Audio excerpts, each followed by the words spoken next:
आप सभी का स्वागत है। मैं Laxmanlal Gujar, assistant professor, government college Uniara. आज हम भारत का भूगोल बीए पार्ट थर्ड के द्वितीय प्रश्न पत्र के दूसरे टॉपिक दक्षिणी एवं दक्षिणी पूर्वी एशिया के संदर्भ में भारत की स्थिति के बारे में अध्ययन करेंगे। तो शुरू करते हैं। सबसे पहले मैं आपको भारत कि दक्षिणी एशिया के अंदर क्या स्थिति है, उसके आसपास के देश कौन कौन से हैं, उसके बारे में बताता हूँ। भारत के पश्चिम के अंदर पाकिस्तान है, यह पाकिस्तान। भारत के उत्तर पश्चिम के अंदर ही अफगानिस्तान। भारत के उत्तर मध्य उत्तर पूर्व के मध्य में नेपाल। उत्तर पूर्व के अंदर भारत भूटान। पूर्वी भाग के अंदर बांग्लादेश और दक्षिणी भाग में श्रीलंका। साथ ही यहाँ हिंद महासागर के अंदर जो है मालदीव देश है। तो ये सभी जो देश हैं वो दक्षिणी एशिया के प्रमुख देश हैं। अब मैं आपको दक्षिणी पूर्वी एशिया के जो प्रमुख देश हैं उसके बारे में बता देता हूँ। दक्षिणी पूर्वी एशिया के अंतर्गत जो मुख्य देश आते हैं वो 11 देश आते हैं। उनमें सबसे पहले जो देश आता है वो है म्यांमार।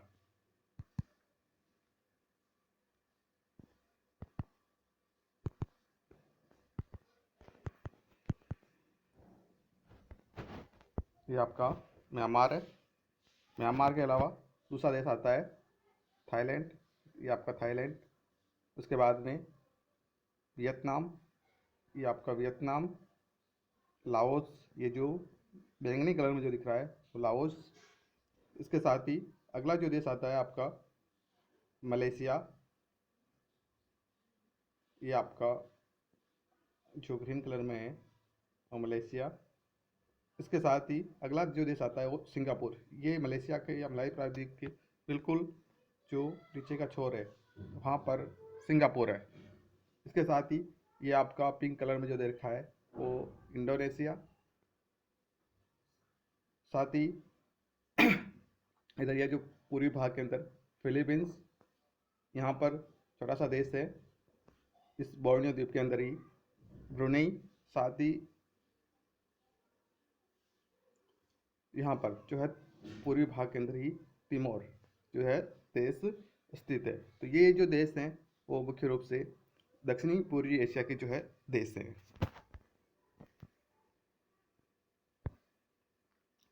अब देखते हैं कि दक्षिणी पूर्वी जो एशियाई देश हैं और जो दक्षिणी एशिया के देश हैं उसके संदर्भ में भारत की स्थिति क्या है। भारत अपनी विशिष्ट भौगोलिक परिस्थिति और विस्तार के कारण दक्षिणी एवं दक्षिणी पूर्वी एशिया के संदर्भ में महत्वपूर्ण स्थिति रखता है। हिंद महासागर के शीर्ष पर स्थित होने के कारण अंतर्राष्ट्रीय व्यापारिक मार्गों का प्रमुख केंद्र बन गया है। भारत का विस्तार उष्ण एवं शीतोष्ण दोनों जलवायु कटिबंधों में होने के कारण कृषि उत्पादन में विशिष्ट स्थान प्राप्त है। तो भारत की स्थिति हिंद महासागर के शीर्ष पर स्थित होने के कारण प्रमुख जो भी व्यापारिक मार्ग है वो भारत के होकर गुजरते हैं। तो इसके कारण से भारत को जो है आयात निर्यात के अंदर जो सुविधा होती है। साथ ही भारत का जो विस्तार है वो दोनों कटिबंध उष्ण कटिबंध और शीतोष्ण कटिबंध के होने के कारण यहाँ पर जो फसलें हैं वो भी दोनों जलवायु कटिबंधों में उत्पन्न होने वाली फसलें जो जिनका उत्पादन शीतोष्ण कटिबंध में भी हो सकता है और जिनका उत्पादन उष्ण कटिबंध में होता है, दोनों ही तरह की फसलें भारत के अंदर पैदा की जाती है। प्राचीन काल से भारत एक सशक्त भौगोलिक इकाई के रूप में रहा है। दक्षिणी एवं दक्षिणी पूर्वी एशिया में विभिन्न देशों से भौगोलिक, सामाजिक, आर्थिक दृष्टि से संयुक्त रहते हुए यह अपनी विशालता, विविधता के कारण एक उपमहाद्वीप का स्वरूप बनाए रखा है। पूर्वी गोलार्ध में हिंद महासागर के शीर्ष पर स्थित होने के कारण यह दक्षिणी एवं दक्षिणी पूर्वी एशियाई देशों से विविध रूपों से जुड़ा है। तो जैसा कि दक्षिणी और दक्षिण पूर्व एशिया के विभिन्न जो देश हैं उन देशों से भारत के जो संबंध है वो भौगोलिक रूप से, सामाजिक रूप से और आर्थिक रूप से इन सभी रूपों में उनसे जुड़े हुए हैं। और जैसे भौगोलिक रूप की बात करें तो यहाँ दक्षिणी और दक्षिणी पूर्वी एशिया के अंदर जो जलवायु पाई जाती है वो यहाँ पर मानसूनी जलवायु पाई जाती है, और मानसूनी जलवायु के कारण संपूर्ण क्षेत्र में एक जैसी जो है जलवायु पाई जाती है। इसके साथ ही आर्थिक रूप से जो है सभी जो क्षेत्र हैं वो व्यापार और दूसरे जो आर्थिक क्रियाकलाप है उनके माध्यम से भी आपस में जुड़े हुए हैं। अब देखते हैं दक्षिणी एशिया में भारत, पाकिस्तान, बांग्लादेश, श्रीलंका, नेपाल, भूटान आदि देश शामिल हैं। भारत दक्षिण एशिया में सबसे बड़ा देश है, जो जनसंख्या, प्रति व्यक्ति आय, सकल घरेलू उत्पादन एवं मानव विकास की दृष्टि से सर्वोच्च स्थान रखता है। यह प्रदेश मानसून जलवायु का क्षेत्र है। यहाँ की प्राकृतिक आर्थिक दशाएं मानसूनी जलवायु से प्रभावित होती है। कृषि इस प्रदेश के अर्थतंत्र का प्रमुख आधार है। स्वतंत्रता प्राप्ति के पश्चात अधिकांश राष्ट्र कृषि के व्यापारिक और औद्योगिकरण के लिए प्रयत्नशील हैं। आर्थिक क्रियाओं की दृष्टि से भारत में समरूपता रखते हैं, अर्थात ये जो सभी देश हैं उनमें उसी प्रकार की आर्थिक क्रियाएं की जाती है जिस प्रकार की भारत में की जाती है। भारत के उत्तर में सुरक्षात्मक दृष्टि से हिमालय स्थित है। हिमालय के विभिन्न दर्रों से ही विभिन्न जातियों का आगमन इसके सांस्कृतिक समन्वय का प्रतीक है। भारत के अंदर जो भी विदेशी आक्रांता थे, विदेशी जातियाँ थी, वो सभी जातियाँ भारत के अंदर आई और आज भी वो भारत के अंदर जो है निवास करने हैं। अर्थात ये भारत की सांस्कृतिक जो समन्वय है उसका प्रतीक माना जाता है। यद्यपि आज सभी राष्ट्रों में तीव्र गति से विकास कर रहे हैं, परंतु विविध कारणों से आपसी तनाव और शीत युद्ध की स्थिति है। अब बात करते हैं दक्षिणी पूर्वी एशिया। यह प्रदेश म्यांमार से फिलीपींस तक विस्तृत है। इसमें Myanmar, Thailand, Laos, Vietnam, Malaysia, Indonesia, Cambodia, Singapore, Philippines आदि देश आते हैं। जैसा कि मैंने आपको पहले मानचित्र के माध्यम से बताया कि इन सब देशों की स्थिति कहाँ पर है। इस प्रदेश के दक्षिण में भूमध्य सागरीय जलवायु, उत्तर में मानसूनी जलवायु मिलती है।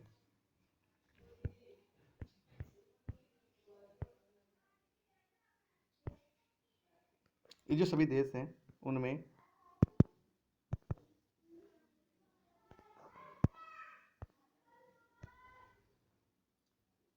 ये भूमध्य रेखा गुजरती है, 0 डिग्री अक्षांश रेखा, और इस प्रकार से तो ये जो भूमध्य रेखा के 5 डिग्री उत्तर और 5 डिग्री दक्षिण का जो क्षेत्र है उस क्षेत्र में यहाँ पर भूमध्य रेखीय जलवायु देखने को मिलती है। अर्थात यहाँ पर जो दशाएं होती है वो सुबह के समय तीव्र धूप, दोपहर के समय संवहन क्रिया के माध्यम से बादलों का बनना, और दोपहर के पश्चात वहाँ पर तीव्र गति से या मूसलाधार जो है बारिश होती है, और शाम को वापस मौसम सुहाना हो जाता है। तो इस प्रकार की दशाएं जहाँ होती है वहाँ पर जो वनस्पति है वो सघन वनस्पति पाई जाती है। अनेक प्रकार की लताएं देखने को मिलती है। साथ ही यहाँ पर जैव विविधता की दृष्टि से अनेक प्रकार के छोटे छोटे जो जीव हैं वो भी यहाँ पर पाए जाते हैं।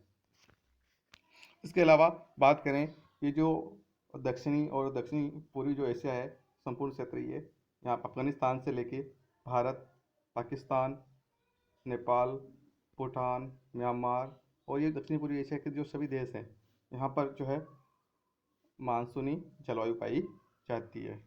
अर्थात मानसूनी जलवायु का मतलब है कि यहाँ पर जो हवाएं हैं उन हवाओं के माध्यम से उनकी यहाँ पर वर्षा होती है, क्योंकि मानसून का मतलब ही है कि एक तरीके से हवाएं, और ये जो हवाएं होती हैं उनको ही माध्यम से जब वर्षा होती है तो इनको मानसूनी जलवायु के नाम से जाना जाता है।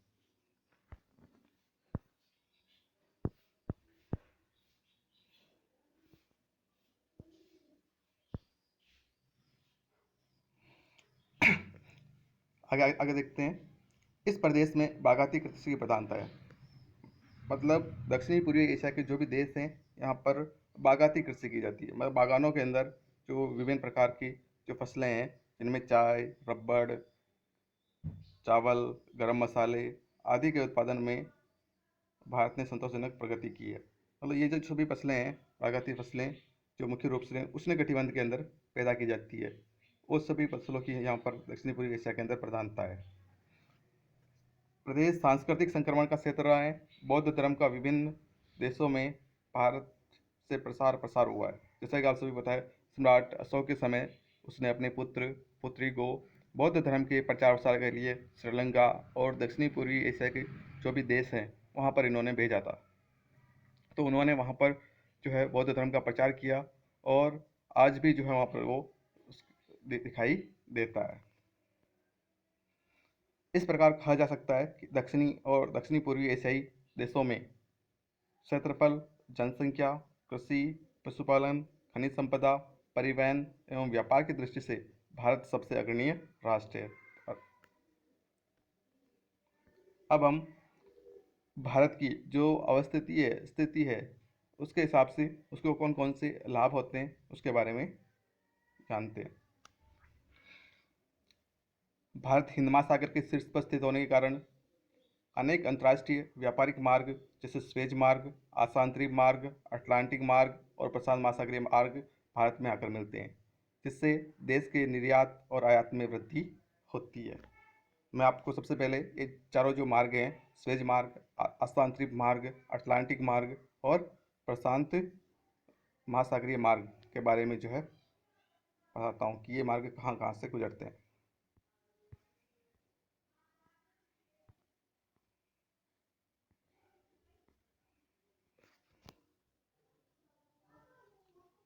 इधर अफ्रीका,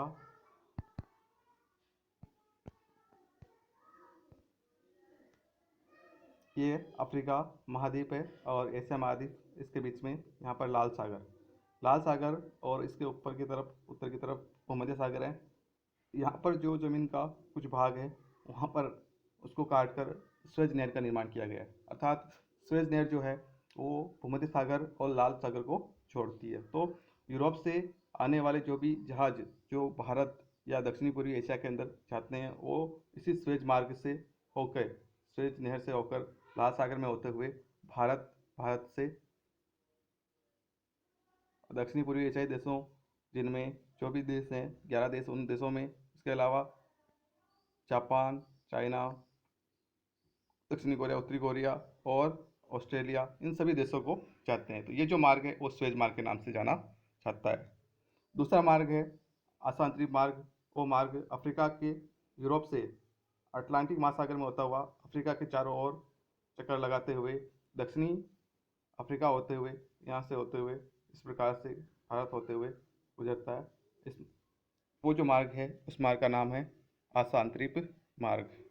एक दूसरा मार्ग है अटलांटिक मार्ग। वो भी अटलांटिक महासागर से होते हुए जो अमेरिका और उत्तरी अमेरिका और दक्षिणी अमेरिका से जो है अफ्रीका, और अफ्रीका से फिर भारत होते हुए यहाँ पर पूरे देशों को जाता है, या भारत और ये जो खाड़ी देश हैं उनमें जाता है। तो इस प्रकार से ये जो दूसरा मार्ग है वो है आसांतरिक मार्ग। फिर तीसरा जो मार्ग मैंने बताया था आपको, अटलांटिक मार्ग बता दिया। उसके बाद में पहला स्वेज मार्ग हो गया आपका, दूसरा आसांतरिक मार्ग हो गया, तीसरा आपका अटलांटिक मार्ग, चौथा जो है प्रशांत महासागरीय मार्ग। प्रशांत महासागरीय जो मार्ग है वो भी भारत से होकर गुजरता है। तो इस प्रकार से ये जो प्रमुख मार्ग हैं वो भारत से होकर गुजरते हैं, जिससे भारत को जो है आयात निर्यात में सुविधा होती है।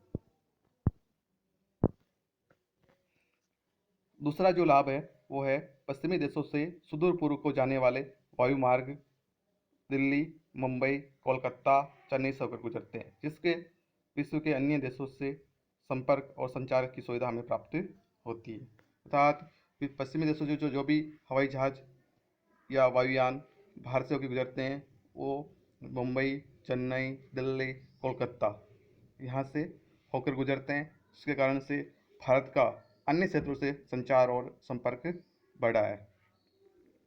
तीसरा जो लाभ है, भारत के बीच से कर्क रेखा गुजरने से देश में शीतोष्ण व उष्ण दोनों कटिबंधों की फसलें पैदा होती है।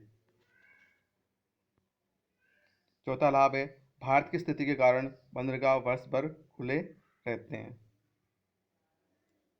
इसके अंतर्गत मैं आपको जानकारी देना चाहूँगा कि जो ध्रुवीय जिन क्षेत्रों के जो देश हैं उन देशों में जहाँ बंदरगाह होते हैं वहाँ पर शीत ऋतु में क्या होता है कि तापमान 0 डिग्री से नीचे हो जाता है, और जब तापमान 0 डिग्री से नीचे हो जाता है तो वो जो जल है वो बर्फ़ के रूप में बदल जाता है। तो इस कारण से वो बंदरगाह पूरे जम जाते हैं, और इस कारण से वहाँ पर जो है परिवहन की जो सुविधा है वो समाप्त हो जाती है।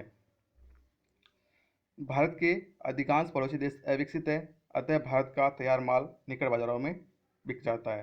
तो चूँकि भारत के पड़ोसी देश जो अभी अपन ने देखे थे, दक्षिणी एशिया और दक्षिण पूर्वी एशियाई देशों में अधिकांश देश अविकसित है।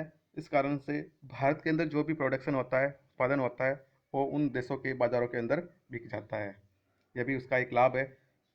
छठा है उत्तर हिमालय से उत्तर की ओर से आने वाली हवाओं ठंडी हवाओं से देश की रक्षा करता है। मतलब हिमालय उत्तर की ओर से आने वाली ठंडी हवाओं से देश की रक्षा करता है, तथा दक्षिणी पश्चिमी जो मानसून है उसको रोककर वर्षा करने में सहायक हैं।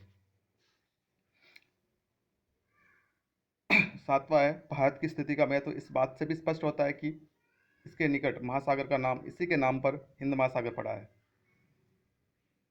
तो चूँकि भारत का नाम हिंदुस्तान भी रहा है और है, तो इस कारण से और इस महासागर का जो नाम है वो हिंद महासागर, अर्थात हिंद महासागर नाम इसलिए रखा गया है क्योंकि इसके शीर्ष के ऊपर हिंदुस्तान स्थित है। अतः इस बात से भी इसका महत्व स्पष्ट होता है। हिंद महासागर में भारत की विशिष्ट स्थिति इसे उपमहाद्वीप बनाती है, और हिंद महासागर के अंदर भारत की स्थिति इस प्रकार से है तो भारत को जो है उपमहाद्वीप कहा जाता है।